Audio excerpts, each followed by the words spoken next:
3 ya. Pemirsa, menjelang 100 hari kerja pemerintahan Presiden Prabowo Subianto dan Wakil Presiden Gibran Rakabuming Raka, sejumlah lembaga merilis hasil studi dan survei tentang kinerja pemerintahan Kabinet Merah Putih. Beberapa catatan menjadi evaluasi 100 hari pemerintahan Prabowo Gibran. Semenjak dilantik hingga saat ini, berbagai kebijakan dan program telah diluncurkan, disertai dengan tanggapan positif maupun negatif dari publik. Dan untuk membahas evaluasi 100 hari kerja pemerintahan Prabowo Gibran, bersama saya sudah hadir di studio Direktur Demokrasi and Electoral Empowerment Partnership atau DIP Indonesia, Neni Nurhayati, dan Direktur Center of Economic and Law Studies atau CELIOS, Nairul Huda. Selamat sore, terima kasih Mbak Neni. Selamat Mas sore Huda, Mbak sudah hadir. Terima kasih. Sebelum kita mulai diskusi, kita sama-sama dengarkan terlebih dahulu pernyataan atau cuplikan dari pernyataan Presiden Republik Indonesia Prabowo Subianto. Berikut ini. Kebijakan-kebijakan kita adalah kebijakan-kebijakan yang berpihak kepada rakyat, berpihak kepada kepentingan negara. Yang pertama tentunya saya menyampaikan apresiasi kepada Menteri Keuangan dengan semua timnya yang telah menyusun APBN dengan baik, dengan cermat, kerja keras, karena saya terus-menerus monitor, saya terus-menerus menuntut penghematan, efisiensi. Saya menuntut keberanian memotong hal-hal yang tidak esensial. Saya tegaskan bahwa kriteria anggaran yang akan kita laksanakan, kriteria pertama adalah harus bisa menciptakan lapangan kerja. Sudah saya katakan berkali-kali. Kedua, harus meningkatkan produktivitas.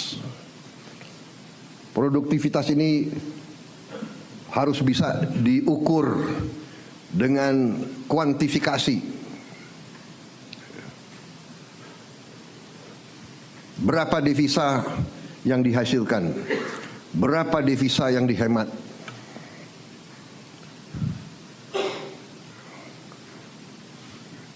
Kemudian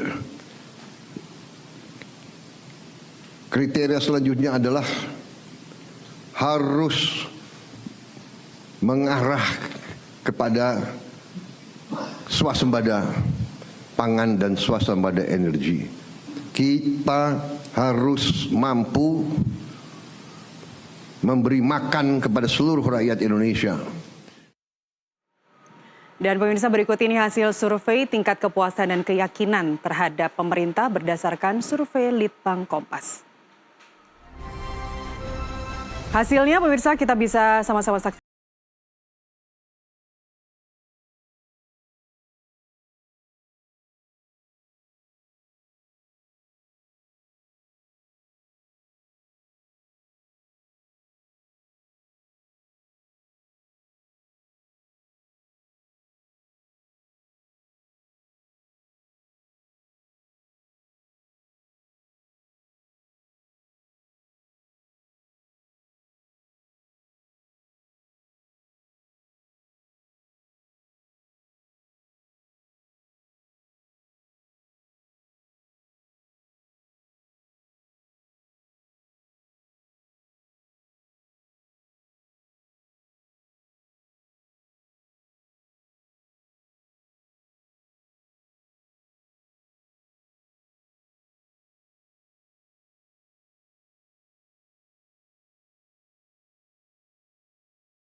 Sangat mengecewakan.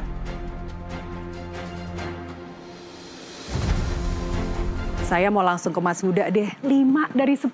Aduh, ini penilaiannya gimana nih caranya?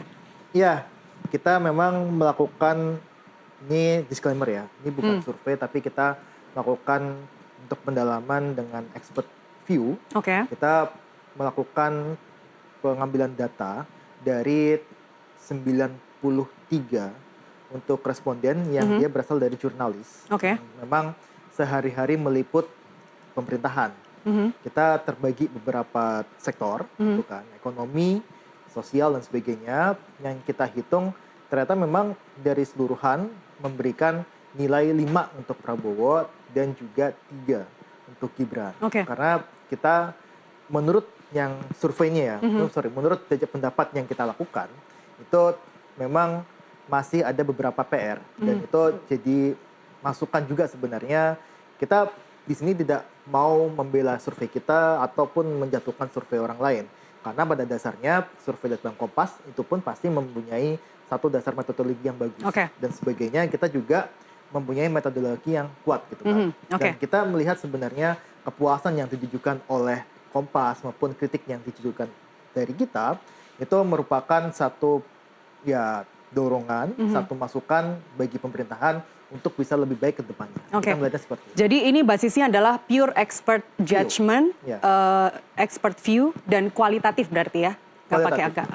93 jurnalis, saya kayaknya nggak termasuk ini. Siapa aja 93 jurnalis itu? Dari media-media apa? Ya, media mainstream, terutama dari 44 media. Purposif berarti ya, pemilihannya? Ya, pilihannya. Kita ngambil yang ekonomi, ngambil yang sosial dan sebagainya, dan juga ngambil yang politik. Gitu. Ahli semua ya? Ahli semua. Gitu. Jadi memang kenapa kita melakukan itu, karena mereka yang sehari-hari memang meliput kegiatan dari para menterinya. Pasti dari ekonomi, mereka akan bersinggungan terus dengan Sri Mulyani dan timnya. Begitu juga dengan wartawan di sana yang juga kita mintain jajak pendapat. Jadi sebelum kita nanti tampilkan juga hasil survei dari DIP, dari Mbak Neni, kita selesaikan dulu di Selios. Penilaian 5 dari 10, ini variabelnya apa saja? Variabelnya tentu dari sisi ekonomi kita melihat ini apa sih, kita masih ada yang kurang apa enggak dari sisi ekonominya. Kemudian dari sisi politiknya seperti apa pengambilan keputusan-keputusan yang dinilai masyarakat ataupun dari expert view ini melihat ya contohnya PPN lah ya, yang masih sangat ada keraguan dari pemerintah. Meskipun sudah dibatalkan dan hanya untuk barang mewah saja, itu tidak mengurangi judgement ya? Tidak mengurangi judgement, karena ini sebenarnya yang kita perhatikan juga adalah expert view itu melihat prosesnya. Bagaimana proses isu ini berkembang, kemudian hingga pada akhirnya di tanggal 31 PPN itu dibatalkan dan dikenakan hanya untuk barang mewah.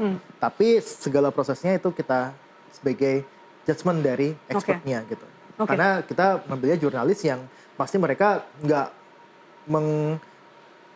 interview ketika di tanggal 31, tapi mereka melihat dari prosesnya, dari awal mereka ada isu mengenai PPN 12% hingga tanggal 31. Itu yang dilakukan. Tapi 93 ini pemilih semua bukan ya? Ya, kita sayangnya nggak memprotet ya, memotret mereka pemilih siapa dan siapa. Tapi kita, jadi anggaplah semua objektif gitu ya, objektif berdasarkan ekspertis mereka selama ini meliput di des-des tersebut. Ya, karena kita lihat salah satu yang pekerjaan ya, yang memang dia menuntut objektivitas adalah jurnalis. Jadi tadi outputnya itu sampai akhirnya kemudian dapat raport angka 5, itu berarti tidak hanya dari hasilnya saja, misalnya kayak PPN tadi, tapi juga dari bagaimana komunikasi publik dibangun, kemudian kebijakan itu dihasilkan. Jadi tidak hanya dilihat dari outputnya saja, outcome-nya saja. Iya, karena yang kita nilai kan sebenarnya kan dari sisi wartawan kan pasti akan meliput dari awal. Ketika mereka bekerja, ketika Prabowo Gibran bekerja, hingga terakhir kita tuh melakukan survei itu di 2 minggu yang lalu. Artinya ini kita melihat dari sisi, bagaimana nih perjalanan sampai mungkin 60 hari atau 80 hari gitu kan dari Prabowo Gibran. Bagaimana mereka berpandangan ini kinerjanya seperti apa. Bukan cuman dari hasilnya yang dia ternyata membatalkan dan sebagainya. Bukan seperti itu. Tapi kita melihatnya secara komprehensif dari timeline yang mereka punya dari pertama kali dilantik hingga survei ini diluncurkan. Dan itu cara yang sama dilakukan untuk wakil presiden ya? Sama. Nanti sebelum kita bahas lebih lanjut terkait wakil presiden, Mbak Neni terhadap hasilnya Selios, raport 5 dari 10. Iya, saya kira memang beberapa survei yang kita juga baru merilis nih tadi gitu ya, bekerja sama dengan lembaga survei nasional, tidak jauh berbeda sebetulnya dengan Litbang hasil Kompas, ya? yang Litbang Kompas, karena memang kita lebih mengkuantifikasi. Tapi ternyata kan potret-potret di lapangan ada realitas yang tidak bisa hanya dikuantifikasi saja gitu. Nah, saya kira nilai 5 dari 10 ini tentu akan menjadi tantangan berat untuk Pak Prabowo ke depan. Ya. Jangan kemudian melihat kalau kita melihat dari surveinya Kompas atau yang baru dirilis oleh teman-teman di Indonesia dan juga lembaga survei nasional gitu ya. Itu memang masih terlalu dini gitu. Kita menilai hanya 100 hari gitu ya. Sementara kan perjalanan ini masih panjang. Ya. Kalau diibaratkan kita sedang latihan mobil gitu, itu kan baru hanya menginjak gas gitu kan. Masih panjang perjalanan untuk sampai bisa lancar mobil kan begitu. Artinya dari 100 hari ini sebetulnya terlalu dini kalau kita sebetulnya mengambil kesimpulan hanya mengukur dari survei atau kemudian politik gitu ya. Karena itu juga akan berpotensi pada populisme. Jadi kenapa muncul angka yang sangat tinggi tingkat kepuasannya gitu. Bahkan kalau tadi surveinya teman-teman lembaga LSN gitu ya, itu 87% dengan 88%. Nah, ada apa di situ? Dan ternyata memang di situ sambil lihat terdapat di slide 87,5 ya. Betul, 87,5 dengan 88,2%. Nah, ada apa gitu ya dengan tingginya persepsi masyarakat terhadap pemerintahan Prabowo Gibran. Dan ini memang ada kebijakan-kebijakan populis di situ. Misalnya ada program makan gratis, bergizi gratis. Ya meskipun Mas Huda kita tahu ya dari program itu kan asalnya 30.000 ya, kemudian diturunkan lagi jadi 15.000, diturunkan lagi jadi 10.000. Terlepas dari kemudian anggarannya Iya, kurang. betul. Tapi ini memang sangat dirasakan oleh masyarakat. Misal selain itu adalah pemeriksaan gratis.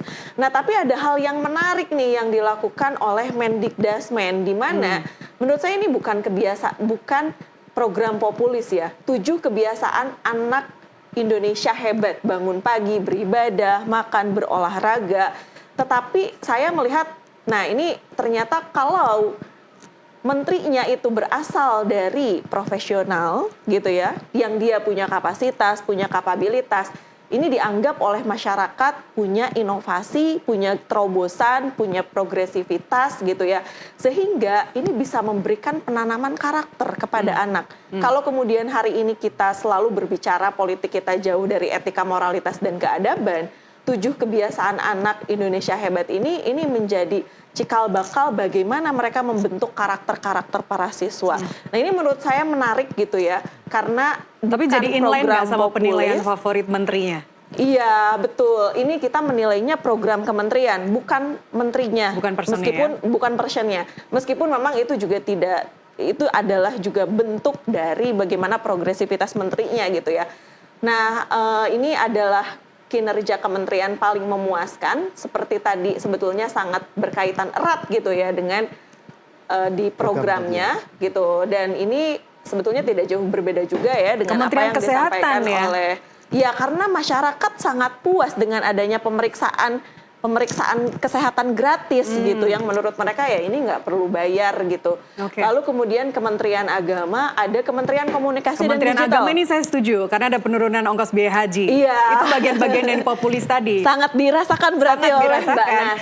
Nah kemudian ada Kementerian Komunikasi dan Digital. Ini terhadap pemberantasan judi online gitu, yang sangat juga dirasakan oleh masyarakat. Ya berikutnya sebetulnya yang paling tinggi itu Mas Huda 20,5% menjawab tidak ada gitu ya, tidak ada kementerian yang kinerjanya sebetulnya paling memuaskan. Ini tentu tadi kalau kita lihat 20% ini who are they? Ternyata tadi Mas Huda kalau mengkualifikasi ada realitas yang kemudian tidak bisa ditunjukkan dalam hasil survei itu, yang tadi kalau dikualifikasi berdasarkan expert judgment, ini menurut saya bisa dianalisis juga, bisa dirasionalisasi secara metode ilmiah, alasannya seperti apa. Oke, kita lanjutkan di segmen berikutnya. Kita kembali usai jeda, tetaplah bersama kami.